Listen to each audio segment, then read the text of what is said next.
Hey everyone, Brayden here coming to you with a breaking D23 news update. It is happening. We now have everything Imagineering revealed throughout the weekend. Models added to the Imagineering booth on Sunday. News on projects to come during Imagineering's smaller panels at their exhibit on the expo show floor. But the most newsworthy of all was the Experiences Showcase that broadcasted live on Disney Plus Saturday night. We got many new details, timeframes, and updates on projects that we have been tracking for years and years, which we are going to do dedicated news videos on because they are worth an in-depth look. We got a whole lot on all of them. In this video, however, we are leading with the stories from the parks panel, which came in a series of, I guess what you would call drive-by announcements, where finally, after basically a decade of fans saying online, Disney go left, and then instead at D23, Disney would announce, we're going right. Instead, at this year's Experiences Showcase, Imagineering was just spamming the everything fans wanted button over and over and over again, and boy, is that awesome to see. Amidst detailing projects that we know a whole lot about and we knew that we were going to get more details on, things like Monstropolis, Tropical Americas, things like that, they just randomly drop, oh yeah, the Yeti at Expedition Everest, we're fixing him. Oh yeah, Disneyland's Tomorrowland, yeah, we're overhauling that whole thing. Anyways, so have a nice night. And then they just move along to something else. There were several more major announcements like that during this event. Disney said so little on the poor Disney Parks blog for some of these announcements. They literally had one sentence from the event to work with. So what is going on with all of this? Well, let's dive right in. The Experiences Showcase began with host Neil Patrick Harris doing a musical number about wishing he was a Disney animatronic, which you might think was just an opening bit, something just for fun, but in fact, it foreshadowed two huge animatronic announcements we got shortly thereafter.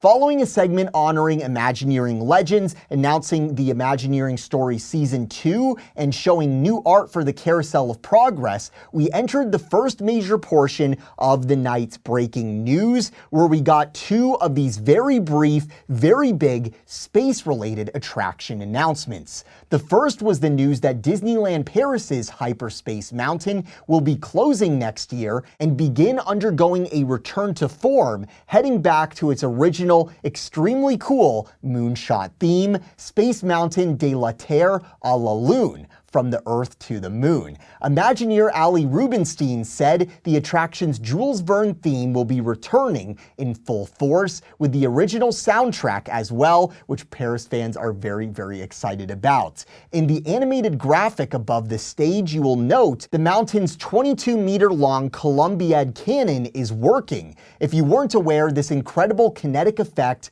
that used to work at the park, it has been off since 2009. We got confirmation the next day at the Imagineering exhibit on the expo show floor from the Imagineers working on this update. They did a little presentation on it, that they are indeed restoring this iconic effect. And that's not the only giant show effect that Imagineering announces the restoration of during this parks panel, as you probably already know by now, and we will be getting to that in a second. But first, the strange part of the space-dedicated portion of the announcements in the panel was, after this Paris announcement, they then talk about Tokyo's new Space Mountain Earthrise. So two space mountains from across the world are discussed back to back. And after that is where, if Disney had been ready, they would have announced the rumored updates to Walt Disney World Space Mountain. However, they did not, which is interesting to note there for sure. One fan theory is that those rumors were just fake. And I've talked to people who I think are very, very knowledgeable, and I believe that those rumors are real. If that is the case, the fan theory goes that at some point in the development of this showcase, this presentation, there was a news swap, swapping one Walt Disney World space-themed attraction for another, because what we ended up getting immediately next was Imagineering dropping big news for a different attraction at Walt Disney World with space in the name, Spaceship Earth at EPCOT. That is right. Disney says, quote, Spaceship Earth's story has been updated several times since it debuted in 1982, but it hasn't actually been touched in nearly 20 years. We are bringing this iconic attraction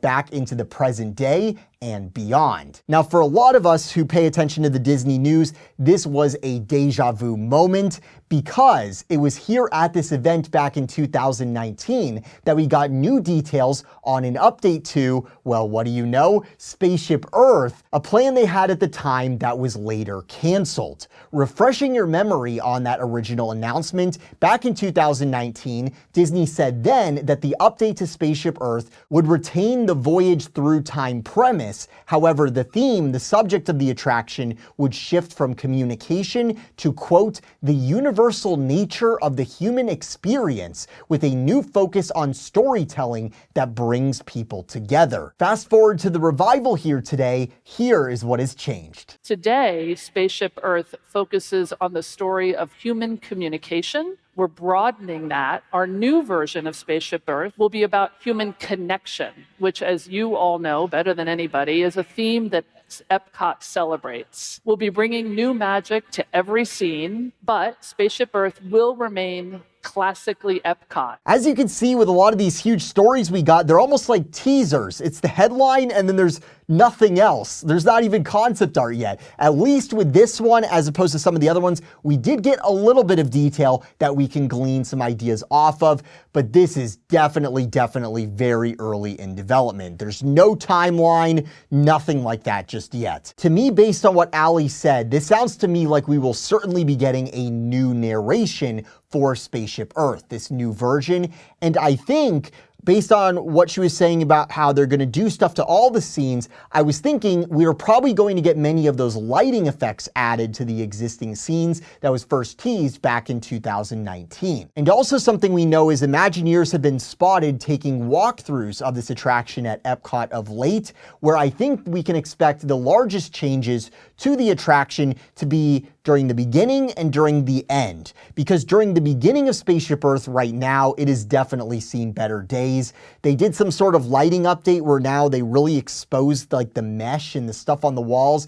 The Imagineering could do a total overhaul there, make that area so much nicer. And then of course, the most obvious place for Disney to add new stuff is at the top of the sphere, where there's plenty of space for new practical sets and things that can complement this updated story, this updated narration, and Imagineering can really do whatever they want with it. What I'm less sure about is how much the existing scenes will end up being touched, because we don't know the budget for this yet, so it's hard to speculate on it just yet. But I really think that we are going to see a lot of what is currently on that attraction retained, and a lot of the stuff that we were hearing for the original Spaceship Earth update, things like replacing the track, extending the track, adding a pre-show, doing a new configuration with a new building out the back for the pre-show, the queue, and the post-show, the egress, all of that, and doing something new with the ride vehicles. That stuff I really doubt that we will see here. I think that this will be a bit of a lighter update, but an update nonetheless. And really the change from the 2019 announcement here is they are not saying that the updated theme for the attraction, the storyline, is going to be just about storytelling, i.e. the Chapek era, intellectual property everywhere focus, but rather more purely about human connection, blending what we have with some new sets and lighting effects and narration and all of that. And maybe there's some little intellectual property nods in there. I would not be surprised. Fans online were quick to say that they felt the news on this one landed a little flat with the audience, and I responded to that saying I think it's just because we have gotten this announcement before,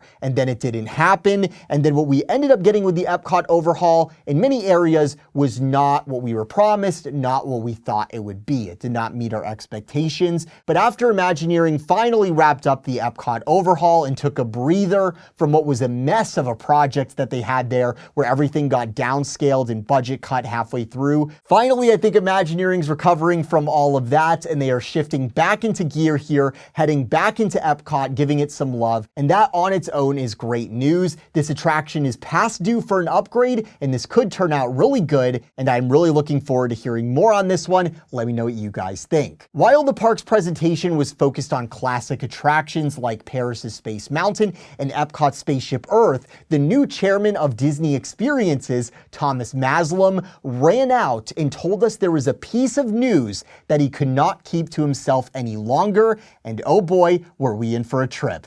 Hey, Thomas. Hold on. Yeah. I have one more piece of news that I just can't keep to myself any longer. Okay.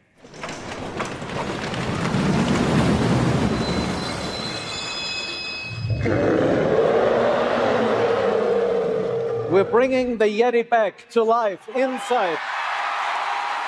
Just unbelievable, you guys. The Disco Yeti, long stuck in perpetual stasis, perpetual B mode inside of Expedition Everest at Disney's Animal Kingdom, is finally coming back to life. Disney's fixing it. You may find it a little strange that Disney had to make concept art of what it would be like if their attraction worked as intended for the guests that pay a minimum of like $180 to go see it. That is kind of funny there. However, if you follow Disney legend Joe Rohde and everything he said over the past decade over what's involved in finally getting this Yeti fixed, you'd realize that this Yeti has some serious problems. Basically, the gist, the backstory of it very quickly here is Expedition Everest as we know it. It is a coaster, it is also a mountain shell, and it also is a support tower. There's a support tower inside of it that supports the enormous 25-foot tall Yeti. Shortly after opening and doing this dramatic reach towards the riders over and over repeatedly all day, every day,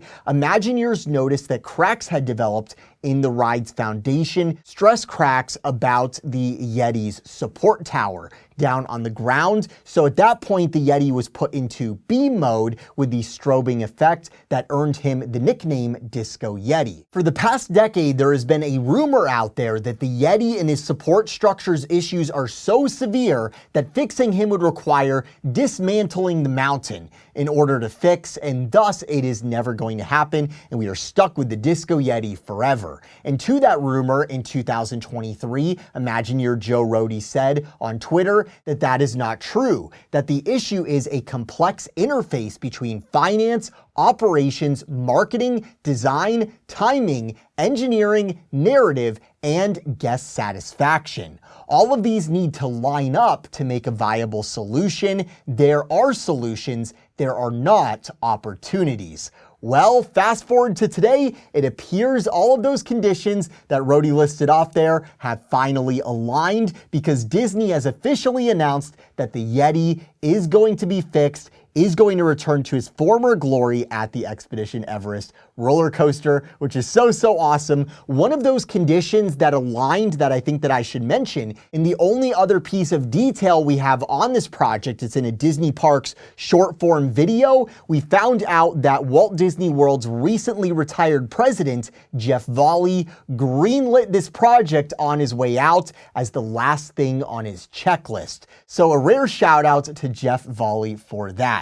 Thank you, Walt Disney World Operations. What this rescuing of the presently broken Yeti will entail, there's tons of speculation right now online. It'll almost certainly involve changing how the Yeti does his movement, using new tricks and technology from Imagineering, and of course they've been doing all this animatronic work lately, so they are really well situated to this task, I think that you could say. If the current Yeti needs to be evacuated and then reinstalled, that is what I am interested to find out. Maybe they dismantle the Yeti in pieces, fix the pedestal structure in the interim, give him new electronics, and then they reassemble him in place piece by piece.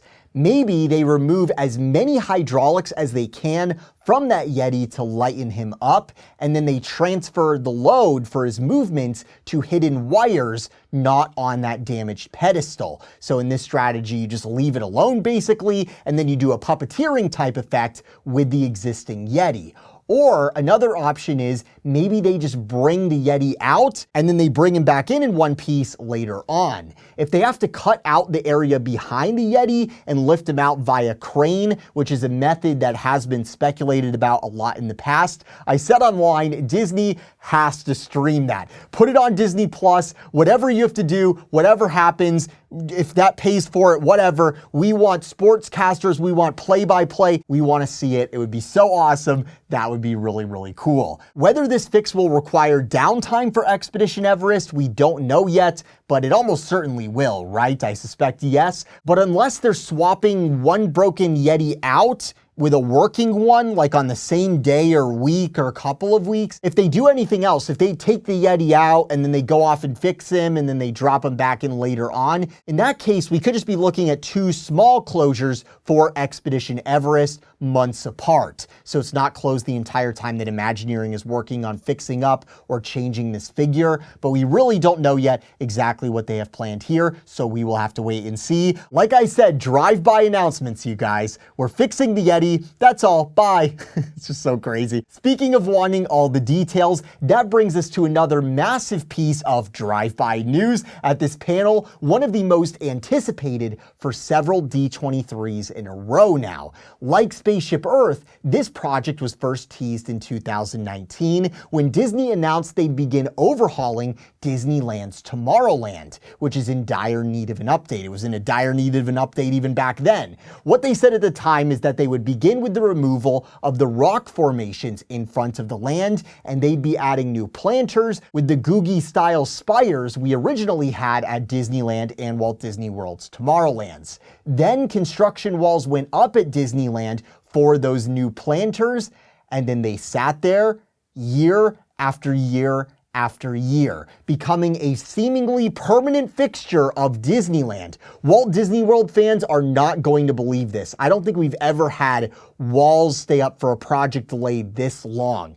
The walls have been up for so long that Disney has already done at least one, maybe two rounds of refurbishment on the construction walls. I am not kidding. The 2019 art faded so much, and so did the paint, that they refurbished the construction walls for this update that we continually did not get. However, our favorite new parks chairman, Thomas Maslam, once again took to the stage at the end of the Experiences panel to drop some huge news. And that starts with Tomorrowland.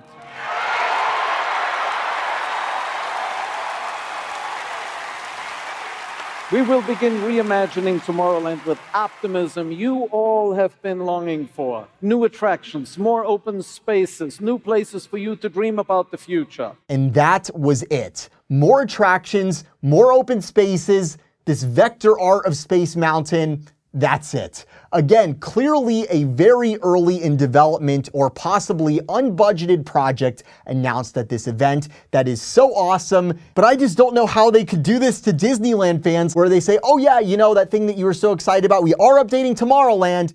That's all we have to say, have a good night. It's like, what about Disneyland's People Mover? It's been abandoned for so long. We really need details on this stuff, man. What is going to happen to this Tomorrowland? What are they going to do with these more open spaces? What does that mean? Is Disney going to be demolishing parts of the land to create these open spaces? If they're going to be demolishing stuff, what are they going to be replacing it with? With all that being said, this renewed voiced interest in fixing Disneyland's Tomorrowland is great to see from Disney, and I am so happy for the fans over there. Yesterday, I threw out the idea online. Right now, Disney is clearing out the legendary Carousel of Progress at Walt Disney World to make room for the all-new scenes. So what if Disney crates those old sets and animatronics and they ship them back to California, and then Disneyland can get their OG Carousel of Progress back, which they had before Walt Disney World took it back in the 70s. So Disneyland, they could get Walt's original Progress Land Pavilion back there in Tomorrowland, and then we would have two Carousels of Progress with two different sets of eras, one on each coast. That would be really awesome. Just an idea there. I've heard zilch on this happening. I kind of doubt it would, but it is a cool idea nonetheless. Let me know what you guys think. Finishing our carousel of Disney's massive teaser announcements, we've got the one I called in our last video. If you haven't already seen it, many fans online noticed in preview material for this Experiences showcase this year, someone was blurred out on the screen in the background. And I was one of those fans saying that is a photo of Dreamfinder. It has to be Dreamfinder. That's him. Others who love Dreamfinder so much, they could not believe. We have been through too many Easter eggs, too many teasers, too many homage products, too many little hints and things here and there. It just couldn't be. Don't give me hope, Brayden. That's what they were saying. Well, for the first time in my recollection covering the Disney news, here we have a legit Disney Easter egg hinting to fans at a completely unannounced project. And it turns out it was part of the terms of Neil Patrick Harris hosting the parks panel. This is unbelievable. You made me a promise You swore if I were to host this show, you would restore my favorite animatronic character of all time to his former glory. Yes, yes, we are taking a new journey into imagination at EPCOT with Figment and Dreamfinder. I'm so happy to tell you this. We know how important this is to you. We heard you. And this is one more way we are putting you, all of you, in the center of everything we do. Okay, that's really it now. Come out, team. And that's it. Have a good night, everybody. It's like, what do you mean? Dreamfinder's coming back? When? How? What are you going to do with him? You know, it's just like, it's what I told you at the start. This is the one I told you about at the start, where we literally have one sentence about it on the Disney Parks blog. Dreamfinder, for those of you who don't know, is the creator of Figment, who starred throughout the attraction alongside Figment at the Imagination Pavilion at EPCOT for 15 years, and then he vanished right before the turn of the century and has been missing ever since. So let's scrutinize this one sentence announcement, because I did notice something strange in this one sentence. I know this is very strange. We're analyzing one sentence. Thomas Maslam said, "We are taking a new journey into imagination at EPCOT with Figment and Dreamfinder." And some outlets online were very quick to report we are getting a full update, a full new attraction. We are getting Journey into Imagination with Figment and Dreamfinder. But here's the strange thing. On the Disney Parks blog, which capitalizes every proper noun under the sun, they wrote Journey into Imagination here in lowercase, like it's an action that Figment and Dreamfinder happen to be doing, not a destination, not an attraction. I know this is a little crazy, it's a little kooky. We have very, very little to work with here, you guys. My theory is this was so last minute. I mean, the Disney Parks blog, they didn't even have media on file for this one when this was all announced. So I think this project, it is so early in development, even earlier than the other ones we talked about. I think that this one is essentially a promise, like an idea / promise. Hey, we're gonna bring Dreamfinder back to EPCOT. And of course they intend to do that at the Imagination Pavilion. Of course they intend to put him back in the ride. I think that we can assume that, but they do not want to commit to anything yet, because this really isn't a project yet. It's just a promise to the fans. The team working on the Carousel of Progress right now, next year will likely be shifting to work on this newly announced Spaceship Earth project. And EPCOT can't afford to have Spaceship Earth and Journey into Imagination down at the same time. EPCOT already has too few attractions as it is. So what that means is we're probably going to go Carousel of Progress, and then they start working on Spaceship Earth, and then they start working on Journey into Imagination. So we could be talking years down the road here. Some fans have been concerned, and they've speculated, could the lowercase Journey into Imagination with Dreamfinder and Figment be something as simple as Dreamfinder and Figment coming to the Creation Shop at EPCOT, or a meet and greet, a Dreamfinder meet and greet? Well, we can probably safely say no, it's going to be something more than that, because we got a little more than one sentence here. We also got Neil Patrick Harris saying, "You swore if I were to host this show, you would restore my favorite animatronic character." The animatronic introduction bit at the beginning of this event teased Joe Rohde fixing an animatronic, and then we got the Yeti announcement, and then it also had Neil Patrick Harris talking about wanting to be an animatronic, and then at the end, he becomes Dreamfinder. So all we can do right now is hope that they're talking about a full redo of the attraction and an animatronic Dreamfinder, multiple hopefully coming to the attraction. That would be awesome. All we can really do is hope that Dreamfinder and Figment are finally reunited in their attraction. It was certainly a very exciting announcement, but I think I speak for all of us with all of these announcements that we talked about in this video here today. We are satisfied with what we got here. This stuff is awesome, and this is plenty, but we need to know more about each of these things. We need the details, because there really has to be more to every single one of these for them to announce them at this event. And maybe in the case of Dreamfinder, there really isn't more, and that's why they're being so cagey about it. But a lot of these other ones, I feel like they could give us a lot more, and that is probably what we'll get in the near future. Be sure that you are subscribed with those notifications on. If you haven't already, now is the time to go over and watch our video from this weekend, diving deep into the Cars area model at the Magic Kingdom, which is absolutely stunning. And there was so much detail in there that we went over. And there was also a bunch of other stuff detailed at the Imagineering exhibit there on the expo show floor, their largest one to date, which we covered in its entirety. Be sure to go check that out. Thank you so much for watching. From the Mickey Views Magic Studio, this is Brayden. I'll talk to you soon. Have a magical day.